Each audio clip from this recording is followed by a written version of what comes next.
قریب ہے کہ میرے اصحاب سے کچھ لغزش ہوگی جسے اللہ بخش دے گا اس سابقہ کے سبب جو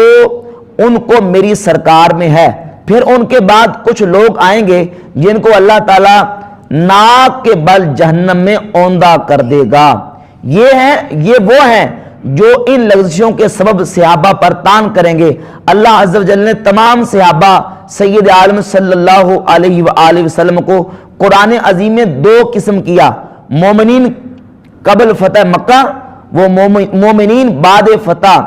اول کو دوم پر تفضیل دی اور صاف فرما دیا وَكُلًّا وَعَدَ اللَّهُ الْحُسْنَى، سب سے اللہ نے بھلائی کا وعدہ فرما لیا، اور ساتھ ہی ان کے افعال کی تفتیش کرنے والوں کا منہ بند فرما دیا وَاللَّهُ بِمَا تَعْمَلُونَ خبیر، اور اللہ خوب جانتا ہے جو کچھ تم کرنے والے ہو۔ بئی ہما وہ تم سب سے بھلائی کا وعدہ فرما چکا، پھر دوسرا کون ہے کہ ان میں سے کسی کی بات پر تان کرے؟ واللہ الہادی۔ بے شک امام مجتبی رضی اللہ تعالی عنہ نے امیر معاویہ رضی اللہ تعالی عنہ کو خلافت سپرد فرما دی، اور اس سے صلح و بندش جنگ مقصود تھی، اور یہ صلح و تفویض خلافت اللہ و رسول کی پسند سے ہوئی۔ رسول اللہ صلی اللہ علیہ وآلہ وسلم نے امام حسن کو گود میں لے کر فرمایا تھا، میرا یہ بیٹا سید ہے، میں امید کرتا ہوں کہ اللہ اس کے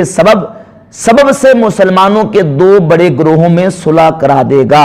امیر معاویہ رضی اللہ تعالیٰ عنہ اگر خلافت کے اہل نہ ہوتے تو امام مجتبی ہرگز انہیں تفویض نہ فرماتے، نہ اللہ و رسول اسے جائز رکھتے۔ واللہ تعالی عالم۔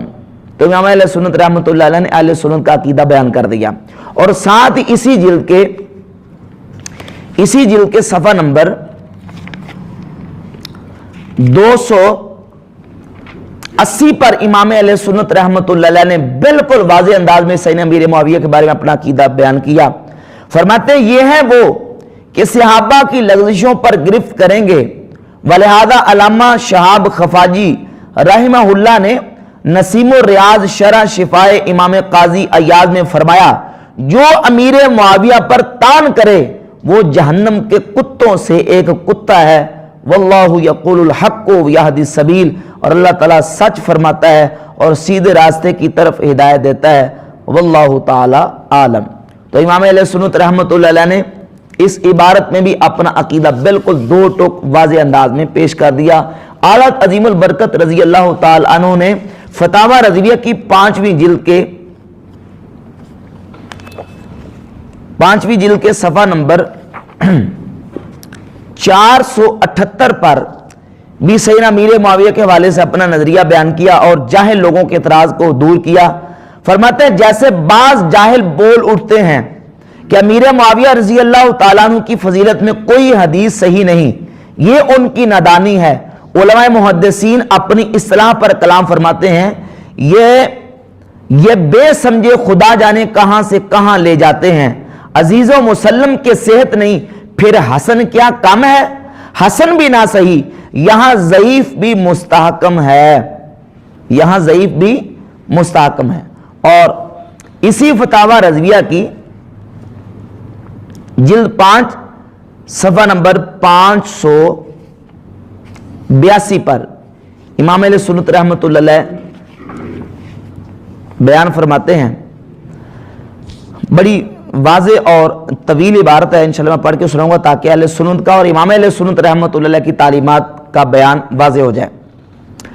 فرماتے ہیں مشاجرات صحابہ میں تواریخ و سیر کی موحش حکایتیں قطعاً مردود ہیں۔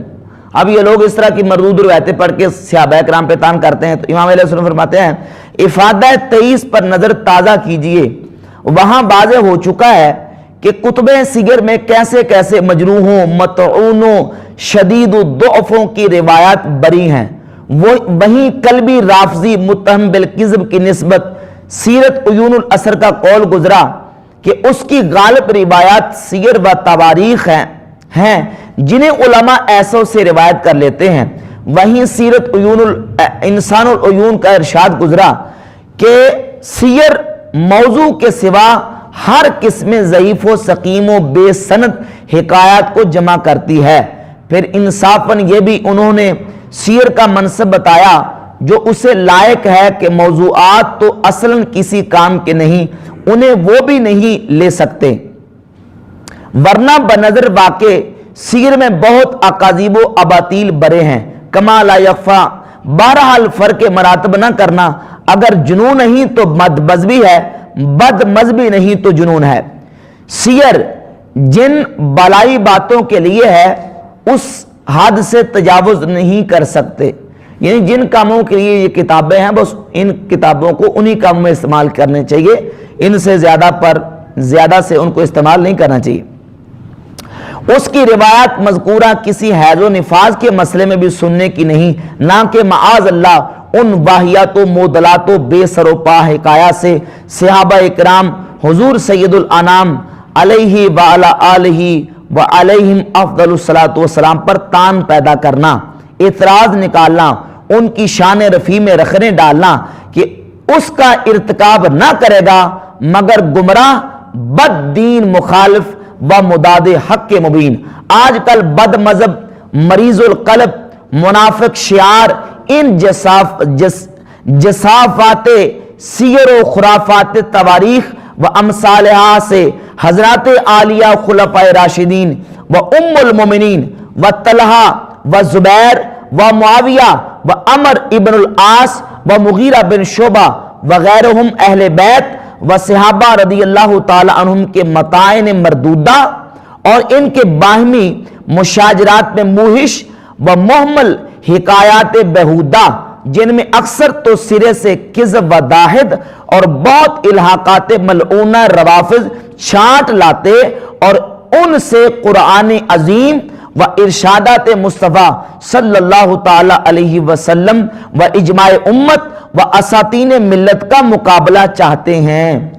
یعنی وہ من گڑت اور اس طرح کی ضعیف قسم کی روایتیں لا کے قرآن و حدیث اور اجماع امت کے مقابلے میں پیش کرتے ہیں۔